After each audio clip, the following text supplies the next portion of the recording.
नमस्कार साथियों, आपके अपने online institute target with Manish Mehra पर आप सभी दोस्तों को स्वागत है। दोस्तों, आज इस क्लास में हम बात करेंगे वनपाल एग्ज़ाम भर्ती 2016 के पेपर को सॉल्व करने की। तो यहाँ पर हम 2016 में जो पेपर करवाया गया वनपाल का, उसको आज इस वीडियो में हम सॉल्व करेंगे। तो आइए अपन मिलकर सॉल्व करते हैं। पहला क्वेश्चन है, राजस्थान में किस शहर को झीलों की नगरी के नाम से जाना जाता है। राजस्थान में किस शहर को झीलों की नगरी के नाम से यहाँ पर जाना जाता है। तो जैसे कि माउंट आबू है, तो माउंट आबू को दोस्तों यहाँ पर जो जाना जाता है वो है राजस्थान का शिमला। क्या है भाई, माउंट आबू है राजस्थान का शिमला। फिर बात करते हैं उदयपुर, तो उदयपुर को जिलों की नगरी कहा जाता है, यानी कि ऑप्शन नंबर 2 इसका राइट है। और डूंगरपुर की बात करें तो डूंगरपुर को है जो पहाड़ों की नगरी कहा जाता है। क्या कहा जाता है भाई, पहाड़ों की नगरी, पहाड़ों की नगरी है डूंगरपुर। और डींग को है जो जल महलों की नगरी कहा जाता है। किसकी, जल महलों की नगरी। डींग को जल महलों की नगरी कहा जाता है। और माउंट आबू को तो आप राजस्थान का ये शिमला कहा जाता है। तो इस प्रकार से जो क्वेश्चन हम यहाँ पर पूरे वीडियो में सॉल्व करते जाएंगे। क्वेश्चन नंबर 2 है, राजस्थान की सर्वाधिक लंबी सीमा किस राज्य से मिलती है। राजस्थान की सर्वाधिक जो लंबी सीमा है वो किस राज्य से मिलती है। तो यहाँ पर हम बता दें कि वो है एमपी के साथ, यानी कि मध्य प्रदेश।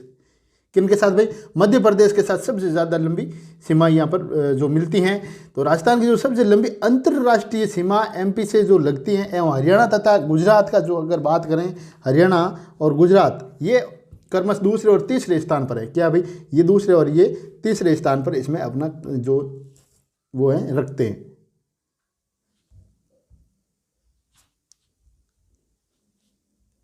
राजस्थान में तांबा उत्पादन के लिए निम्न में से कौन सा स्थान प्रसिद्ध है। यानी कि राजस्थान में जो तांबा उत्पादन के लिए जो निम्न में से कौन सा स्थान यहाँ पर प्रसिद्ध है, तो वो होगा खेतड़ी। क्या होगा भाई, खेतड़ी होगा। खेतड़ी कहाँ पर स्थित है, ये है झुंझुनू में। कहाँ पर है, ये है झुंझुनू में, झुंझुनू जिले के अंदर ये स्थित है। यहाँ पर तांबा उत्पादन का स्थान जो है वो है। और तांबा को जो झुंझुनू को तांबा जिला भी कहा जाता है। क्या कहा जाता है भाई, झुंझुनू को तांबा जिला भी कहा जाता है। तांबा जिला कौन सा है भाई, झुंझुनू।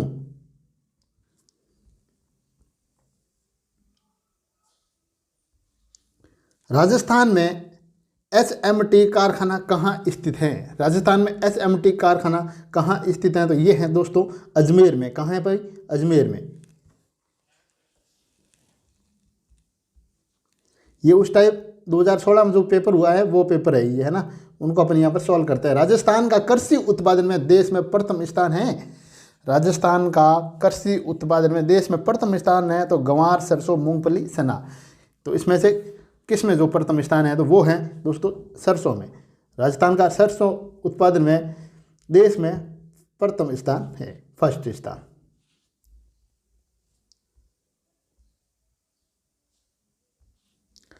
राजस्थान का भौगोलिक जिला जिसकी सीमा सबसे अधिक जिलों की सीमा से लगती हैं, तो वो है यहाँ पर पाली जिला। कौन सा है भाई, पाली जिला होगा, जिसकी करीबन 8 अन्य जिलों के साथ इसकी जो है वो सीमा लगती है।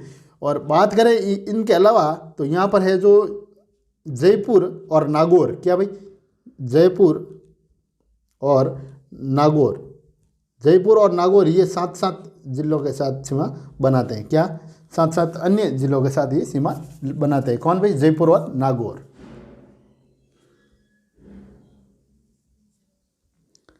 भौगोलिक क्षेत्रफल की दृष्टि से राजस्थान में बीकानेर का स्थान है।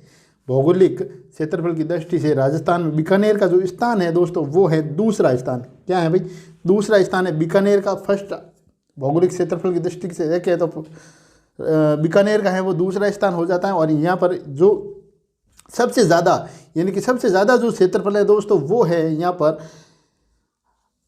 38,401 किलोमीटर वर्ग किलोमीटर। ये है जैसलमेर का। और बीकानेर का है, तो बीकानेर का जो यहाँ पर रहेगा वो रहेगा यहाँ पर 30,239। कितना भाई, 30,239 बीकानेर का रहेगा। और तीसरे स्थान पर यहाँ पर बाड़मेर आता है। कौन आता है भाई, तीसरे स्थान पर बाड़मेर आता है। वो है बाड़मेर का जो क्षेत्रफल है वो है 28,300 28,387 वर्ग किलोमीटर ये है बाड़मेर का है।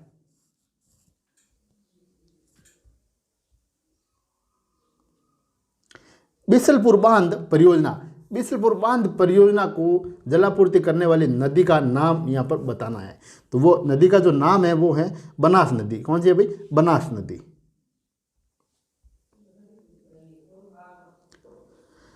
प्रसिद्ध केला देवी मेला कहाँ आयोजित होता है? प्रसिद्ध केला देवी मेला कहाँ आयोजित होता है? तो प्रसिद्ध जो केला देवी का मेला है दोस्तों वो करौली में होता है। कहाँ पर होता है भाई?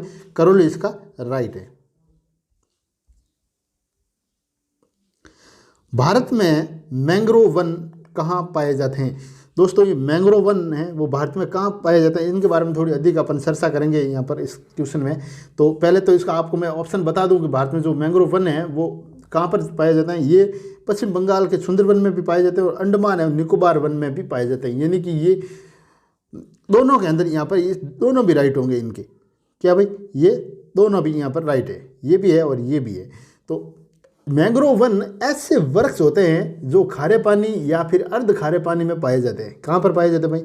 या तो ये फुल खारे पानी में पाए जाते हैं या फिर अर्ध खारे पानी में ये पाए जाते हैं और अक्सर ऐसे तटीय क्षेत्र में होते हैं। कहाँ भाई? ऐसे जो मैंग्रोव वन है जो ये है, जैसे मान लो तटीय क्षेत्रों में ये पाए जाते हैं, अक्सर देखते हैं।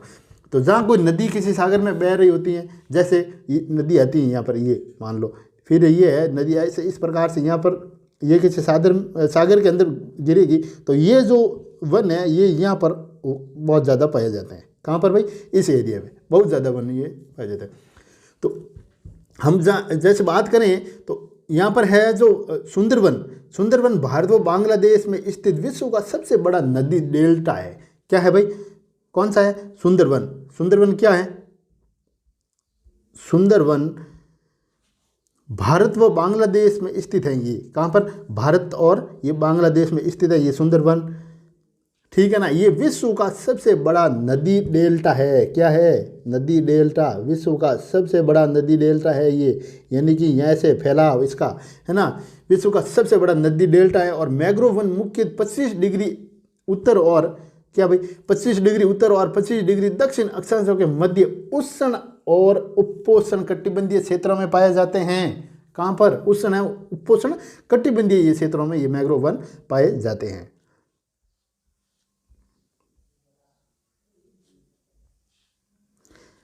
काजीरंगा राष्ट्रीय उद्यान किस नदी के किनारे हैं? काजीरंगा राष्ट्रीय उद्यान किस नदी के किनारे हैं? तो यहाँ पर हो जाएगा मेरे प्यारे दोस्तों ब्रह्मपुत्र नदी यहाँ पर राइट हो जाएगा। क्या?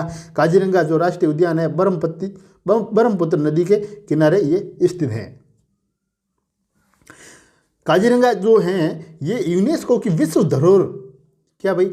ये काजीरंगा जो है ना ये यूनेस्को की विश्व धरोहर स्थल के रूप में सूचीबद्ध काजीरंगा नेशनल पार्क एक सिंगा वाले गैंडों के लिए ये प्रसिद्ध है। किनके भाई? एक सिंगा वाले गैंडों के लिए ये भाई प्रसिद्ध है और ये नेशनल पार्क ब्रह्मपुत्र नदी के किनारे स्थित है। ये तो इसका राइट है ही।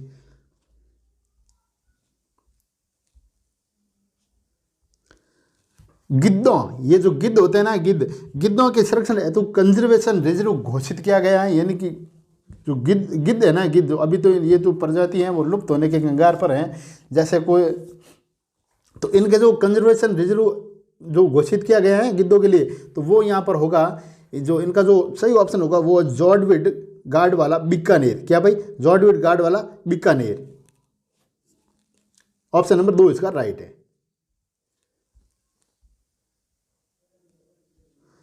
गजनेर पैलेस स्थित हैं। गजनेर पैलेस कहाँ स्थित हैं? तो गजनेर पैलेस के बारे में आप थोड़ा बताएं। यहाँ पर तो ये बीकानेर में स्थित है।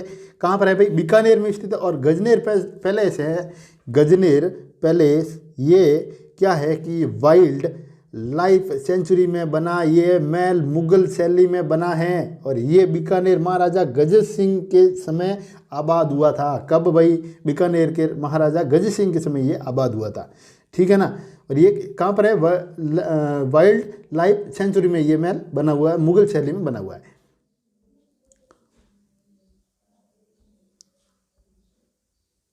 राजस्थान का कौन सा मंदिर शुओं के लिए प्रसिद्ध है? राजस्थान का कौन सा मंदिर शुओं के लिए प्रसिद्ध है? तो यहाँ पर जो सही ऑप्शन होगा दोस्तों वो है करणी माता का मंदिर। क्या भाई? करणी माता का मंदिर, ऑप्शन नंबर 4 इसका राइट है। ऊंट की खाल पर चित्रांकन किस चित्र शैली की विलक्षणता है? ऊंट की खाल पर चित्रांकन, ये हैं जो ऊंट की खाल पर जो वो है बीकानेर शैली। कौन सी है भाई? इसमें बीकानेर शैली। ये जो ऊंट की खाल पर है ना, ये सोने के चित्रण, उस्ता कला कहलाती है। क्या कहलाती है भाई? ऊंट की खाल पर ये जो सोने के जो चित्र हैं ये क्या कहलाती है? उस्ता कला। क्या? उस्ता कला कहलाती है। ये उस्ता कला कहलाती है। ये बीकानेर चित्र शैली की अनोखी विशेषता है और महाराजा अनूप सिंह के समय इस शैली को अलग पहचान मिली थी। कब मिली थी? महाराजा अनूप सिंह के समय इस शैली को अलग पहचान यहाँ पर मिली थी। धौंक, धौंक पेड़ का वैज्ञानिक नाम है। तो धौंक के जो पेड़ होते हैं उनका वैज्ञानिक नाम क्या है भाई? तो उनका जो वैज्ञानिक नाम है ये है एनोगैसन पेंडुला। ऑप्शन नंबर 4 इसका राइट है।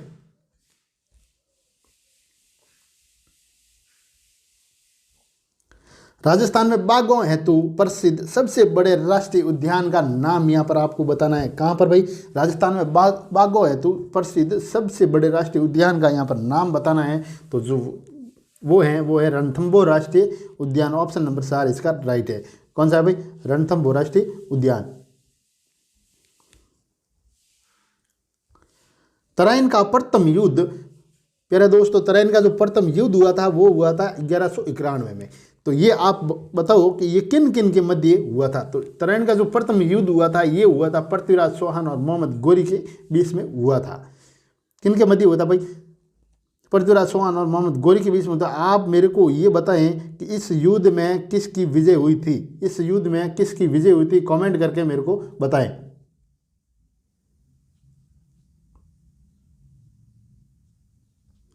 खजुराहो मंदिर का निर्माण किस शासक ने करवाया था? खजुराहो मंदिर का निर्माण है वो किस शासक ने करवाया था? तो वो करवाया था प्यारे दोस्तों संदेल शासक यशो वर्मा ने।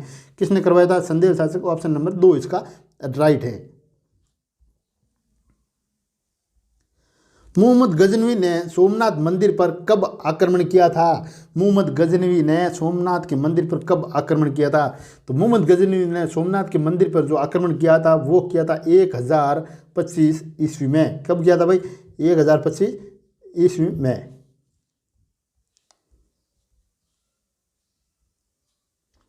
सती प्रथा को समाप्त करने हेतु कानून बनाया था। किसने बनाया था?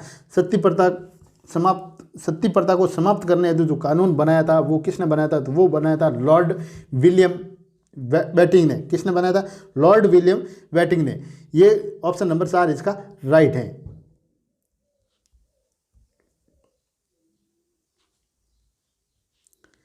सॉरी घटना कब घटित हुई?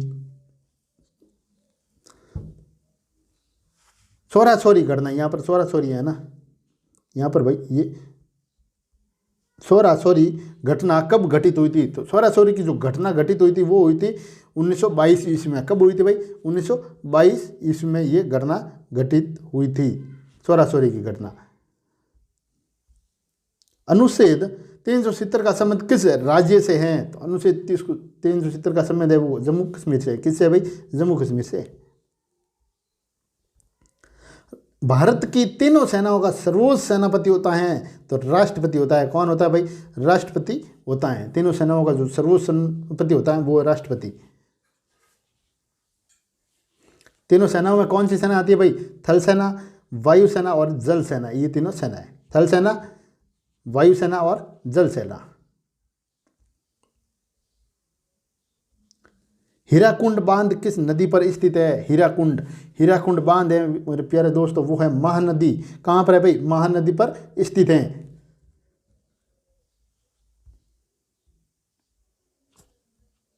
मैकमोहन रेखा किन दो देशों के मध्य स्थित है? तो मैकमोहन रेखा की अगर बात करें यहाँ पर तो ये भारत और चीन के मध्य स्थित है। कहाँ पर भाई? भारत और चीन के मध्य। और भारत और पाकिस्तान के बीच में कौन सी है भाई? Red Cliff. कौन सी है? Red Cliff.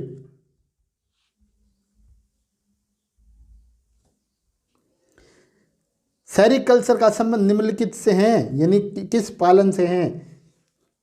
सेरिकल्चर का संबंध रेशम कीट पालन से है भाई। किन से? रेशम कीट पालन। ऑप्शन नंबर 4 इसका राइट है। निम्न पदार्थों में से कौन सा सबसे अधिक कठोर है, यानी कि सबसे अधिक कठोर पदार्थ कौन सा है? तो सबसे अधिक पदार्थ कठोर की बात करें यहाँ पर, तो यहाँ पर हो जाएगा हीरा।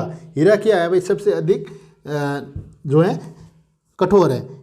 और यहाँ पर 1 मिनट के लिए इनको थोड़ा वापस देखें, यहाँ पर किनको, क्वेश्चन नंबर 27 को। तो आप देखो, ये मछली पालन की यहाँ पर बात करें तो मछली पालन है भाई पिसीकल्चर। मछली पालन को क्या कहते हैं? पिसीकल्चर, ठीक है ना। और मधुमक्खी पालन, जो मधुमक्खी पालन है इसको क्या कहते हैं यहाँ पर? तो ऑर्निथोलॉजी। क्या है? ऑर्थिनोलॉजी, एपीकल्चर। क्या कहते हैं भाई? Ornithology, apiculture. और रेशम कीट पालन ये है सेरिकल्चर, ठीक है ना, ये है सेरिकल्चर।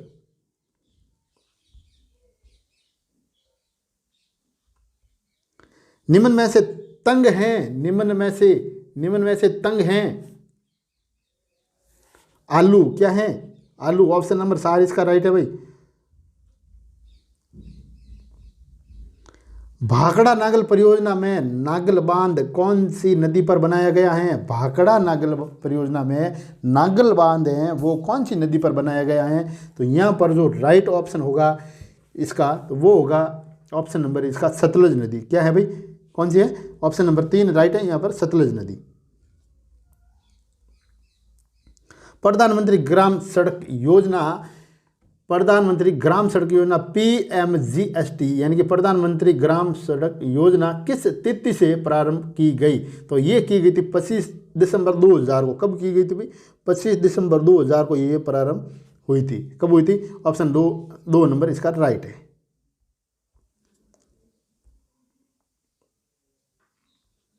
सिंधु घाटी सभ्यता का कौन सा स्थान भारत में स्थित है?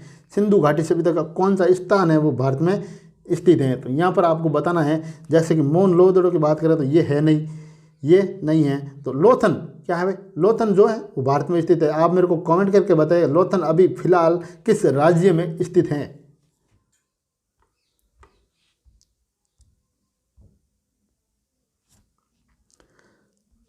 सम्राट अकबर का वास्तविक नाम क्या था? सम्राट अकबर का वास्तविक नाम यहाँ पर क्या था? तो जहरूद्दीन, बहरुद्दीन, कमरुद्दीन या फिर जलालुद्दीन। क्या नाम था? तो जलालुद्दीन यहाँ पर राइट है। क्या नाम था भाई?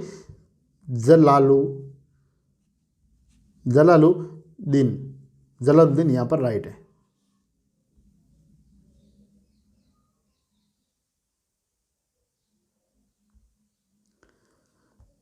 कला एवं साहित्य के विकास की दृष्टि से किस काल को भारतीय इतिहास का स्वर्ण युग कहा जाता है?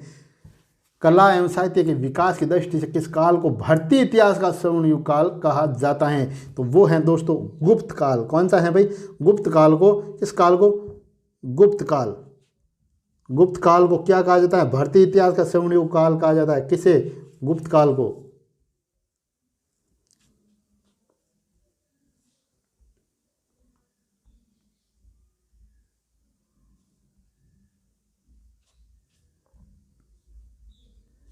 सूर्य के सबसे समीप ग्रह कौन सा है? यानी कि सूर्य के पास में कौन सा ग्रह? सूर्य के सबसे समीप ग्रह बताना है आपको। बुध, शुक्र, पृथ्वी, मंगल। यहाँ पर जो सही ऑप्शन है वो है बुध राइट है। क्या है भाई? बुध राइट है, क्योंकि सूर्य के जो सबसे समीप ग्रह बुध हैं, तथा इससे जो बात करें अपन इसके सबसे दूर ग्रह की, सबसे दूर ग्रह की यहाँ बात करें तो नेपच्यून है। कौन है भाई? सबसे दूर ग्रह कौन सा है? सबसे दूर ग्रह हैं वो हैं नेपच्यून। क्या है भाई? ये सबसे दूर है सूर्य से, सबसे समीप बुध ग्रह है और सबसे दूर है ये नेपच्यून। सौर परिवार के 8 ग्रह सूर्य का जो है वो परिक्रमण यानी कि दीर्घवृत्ताकार जो है पंतों में करते हैं, जिन्हें क्या कहते हैं भाई? कक्षा कहते हैं। क्या कहते हैं? कक्षा, जिन्हें कक्षा कहते हैं। सौर मंडल में सबसे बड़ा ग्रह कौन सा है? तो सौर मंडल में मेरे प्यारे दोस्तों जो सबसे बड़ा ग्रह है वो है शनि ग्रह। कौन सा है भाई? शनि ग्रह। और सौर मंडल में सबसे बड़ा ग्रह है शनि ग्रह है। और यहाँ पर अपन बात करें सौर मंडल में सबसे बड़ा ग्रह है वो है बृहस्पति ग्रह। कौन सा है भाई? सबसे बड़ा ग्रह है बृहस्पति ग्रह, सबसे बड़ा है। और सबसे छोटे, ये दोस्तों ये राइट नहीं है, बुध है जो ये है सबसे छोटा ग्रह। क्या है? सबसे छोटा। बुध कौन सा है भाई? बुध है सबसे छोटा। और सबसे बड़ा कौन सा है? तो ये है सबसे बड़ा, बृहस्पति ग्रह।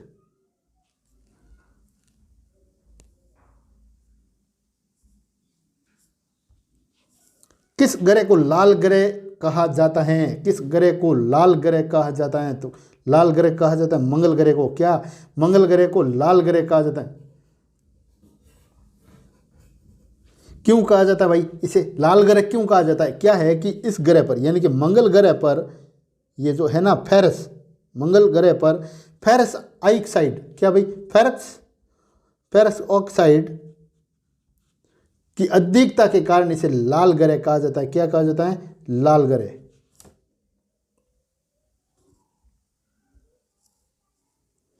सूर्य क्या है? सूर्य क्या है?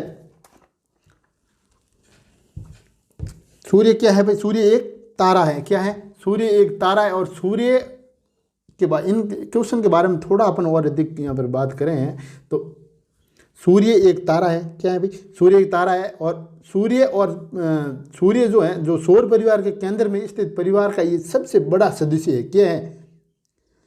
सौर ग्रह जो सौर परिवार है उनके केंद्र में स्थित परिवार का सबसे बड़ा सदस्य है। कौन भाई?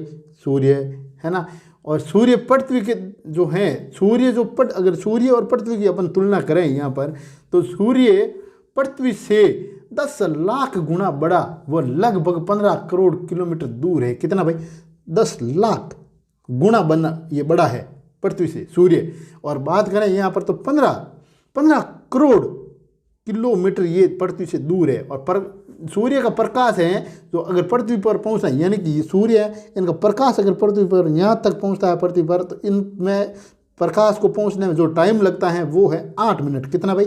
8 मिनट यहाँ लगता है। सूर्य के प्रकाश को पृथ्वी पर पहुंचने में 8 मिनट का टाइम यहाँ पर लगता है पहुंचने में, है ना। अगर बात करें यहाँ पर अपन कि सूर्य में जो ऊर्जा है भाई, सूर्य के अंदर जो ये ऊर्जा है, सूर्य के अंदर इनकी अपन बात करें तो यहाँ पर इसके अंदर होता क्या है कि हाइड्रोजन और हीलियम का ये क्या होता है भाई? संलयन होता है। क्या होता है? हाइड्रोजन और हीलियम का यहाँ पर ये क्या होता है? संलयन। क्या होता है भाई? संलयन होता है। किनका? हाइड्रोजन और हीलियम का संलयन होता है। इसमें ऊर्जा का स्रोत है इनके अंदर, ये दोनों किनके? सूर्य के।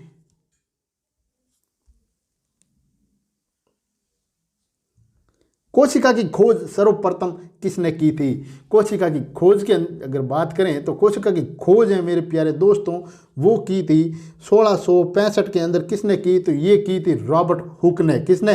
रॉबर्ट हुक ने की थी। कब की थी? 1665 में कोशिका की खोज की। और कोशिका का जो विधिवत अध्ययन है, कोशिका विज्ञान, किसमें भाई? कोशिका विज्ञान या फिर कोशिका जैविकी कहलाता है। यहाँ क्या? Cell biology.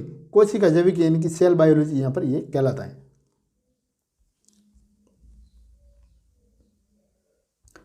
रतौंधी रोग होता है, रतौंधी रोग किस विटामिन की कमी से होता है? तो विटामिन ए की कमी से होता है। किन से होता है भाई? रतौंधी रोग विटामिन ए की कमी से होता है। और इनको दूर करने के लिए अगर बात करें यहाँ पर अपन, तो आपको गाजर, अभी सीजन भी चल रही है गाजरों की, गाजर यहाँ पर मुख्य स्रोत है इनके, है ना।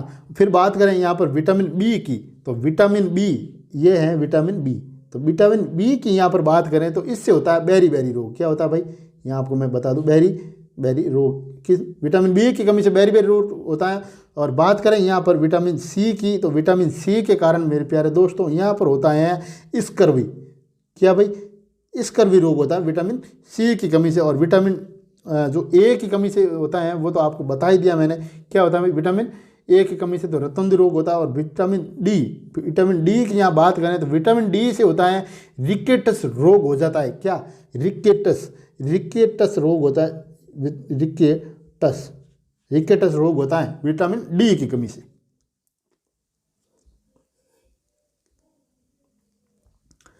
मानव की कोशिका में कितने गुणसूत्र होते हैं? मानव की कोशिका में कितने गुणसूत्र होते हैं? तो यहाँ पर मानव की जो कोशिका में होते हैं वो होते हैं कितने? 46 गुणसूत्र।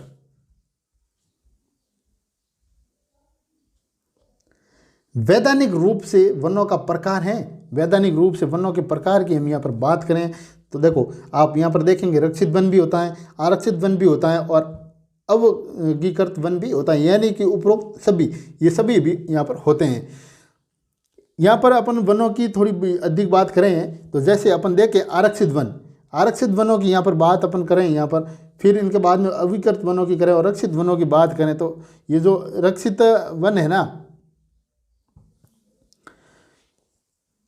इनका जो प्रतिशत यहाँ पर देखें अपन तो ये इनका है 55.66% और आरक्षित वनों का है यहाँ पर 38.11%। फिर बात करें यहाँ पर अवर्गीकृत वन तो ये है अवर्गीकृत वन है दोस्तों ये 6.25 कितना भाई 6.25। इनकी जब टोटलिंग यहाँ पर अपन करते हैं यहाँ प्राप्त होता है 100%, कितना 100%।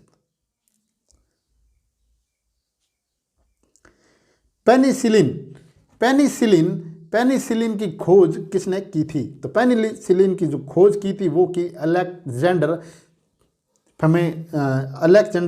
फ्लेमिंग ने। किसने की थी? अलेक्जेंडर फ्लेमिंग ने की थी। पेनिसिलिन की जो खोज की थी वो अलेक्जेंडर फ्लेमिंग ने की थी। कब की थी? तो ये की थी 1928 ईस्वी में। कब की भाई? 1928 में। ये इसका चिकित्सक और माइक्रोबायोलॉजी अलेक्जेंडर फ्लेमिंग ने की थी। इसका ये पूरा नाम है, क्या नाम है भाई? सॉरी, इन्होंने क्या संक्रमण रोगों से लड़ने और उन पर काबू पाने का रास्ता दिखाया था। क्या दिखाया था? इनसे क्या है संक्रमित रोगों से लड़ने और उन पर काबू पाने का इन्होंने रास्ता भी दिखाया था। 3.4 है, 5 नहीं है भाई, 3.4 है। तो यहाँ पर जो सही इसका पर उत्तर की बात करें तो यहाँ पर एक भी यहाँ पर मेल नहीं खाता है। यहाँ पर हो जाएगा वो होगा 30। इसके जो आंसर आएंगे वो आएंगे 30। कितने आ जाएंगे भाई? 30 यहाँ पर आंसर इनके होंगे।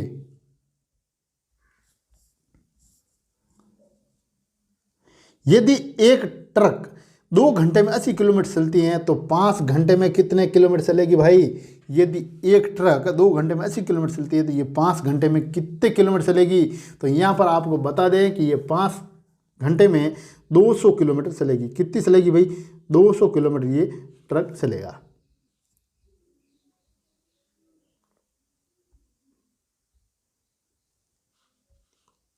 निम्न को सरल कीजिए। अगर निम्न को सरल करने की यहाँ पर बात करें अपन, जैसे कि 1/2 ये है तो 1/2 प्लस 1/3 कोष्टक बंद प्लस 1/4 प्लस 1/6 कोष्टक बंद। तो यहाँ पर जो इसका जो राइट होगा वो होगा 10 नंबर। क्या भाई? यहाँ पर 10 इसका आएगा, यानी कि ऑप्शन नंबर 3 इसका राइट है।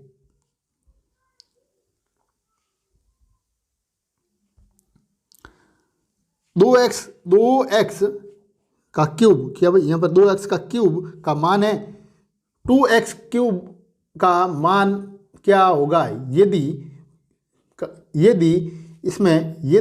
मान क्या होगा? यदि x बराबर 5 हो तो, यदि x बराबर यहाँ पर 5 हो तो इनका मान क्या होगा? तो इनका जो मान होगा प्यारे दोस्तों वो होगा 250। क्या होगा भाई? 250 होगा यहाँ।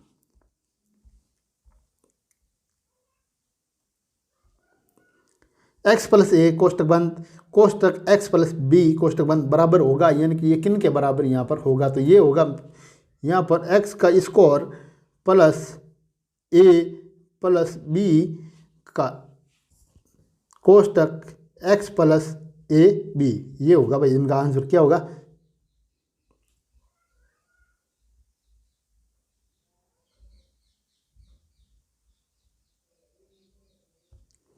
एक वर्गाकार भूखंड का परिमाप 288 मीटर है। इसके अंदर चारों ओर 2 मीटर चौड़ाई का एक मार्ग बनाया गया है। तो मार्ग का क्षेत्रफल यहाँ पर आपको बताना है कितना होगा। तो मार्ग का जो क्षेत्रफल होगा वो होगा यहाँ पर 560 वर्ग मीटर। कितना भाई? 560 वर्ग मीटर यहाँ पर होगा। लास्ट क्वेश्चन है दोस्तों इस पेपर का आज का। 2x plus 5 minus 2x plus 5 का हल यहाँ पर निकालना है। तो इनका अगर हल निकालें, यहाँ स्क्वायर में है भाई, ये भी दोनों स्क्वायर है दोनों जगह। तो यहाँ पर हो जाएगा 40 एक्स क्या हो जाएगा भाई, 40x हो जाएगा, यानी कि ऑप्शन 3 इसका राइट है। ये जो मैथ के जितने भी क्वेश्चन थे इनका सबका यानी कि ऑल टाइप के मैंने क्वेश्चनों को सॉल्व करवाया है, उसके वीडियो आपको इसके डिस्क्रिप्शन में मिल जाएंगे, वहाँ जाके आप उनको ज़रूर देखें ताकि आपको मैथ के क्वेश्चन समझ में आ सके।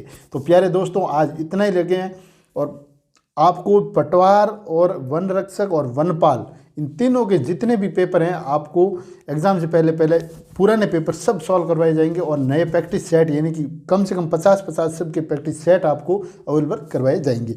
तो मिलते हैं अगली क्लास में, तब तक के लिए जय हिंद जय भारत। और हाँ दोस्तों, चैनल पर पहली बार विजिट किया है तो चैनल को सब्सक्राइब जरूर कीजिएगा, वीडियो अच्छा लगा है तो वीडियो को लाइक और शेयर जरूर कीजिएगा। जय हिंद जय भारत।